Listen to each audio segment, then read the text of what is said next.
वक्फ amendment bill JPC committee बनाई थी, जिसमें हमारी पार्टी ने पहले ही कहा था कि सरकार की नीयत और नीति दोनों ही सही नहीं है।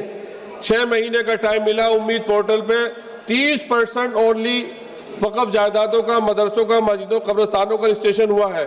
उस पर भी सर्वर डाउन चल रहा है और वो डेट खत्म हो गई है। 70% वक्फ जायदादों का रजिस्ट्रेशन नहीं हुआ है। ऐसा लगता है कि आर्टिकल 25 और 26 को खत्म कर दिया गया है और मुसलमानों की जिंदगी हमारे प्यारे वतन में ही तंग कर दी गई है, जिसकी वजह से माननीय स्पीकर साहिबा, वो लोग जिनके पुरखों ने आजादी की लड़ाई लड़ी थी, मौलाना अरशद, वो कह रहे हैं कि जुल्म और नाइंसाफी के खिलाफ लड़ना शायद हमें दोबारा लड़ना पड़ेगा और जिहाद करना पड़ेगा। आखिर कब तक मुसलमानों को इस तरह से दबाया जाता रहेगा मुल्क में? मैडम, एक जुल्म की एक बर्दाश्त होती है और जब बर्दाश्त खत्म हो जाती है तो जुल्म। धन्यवाद माननीय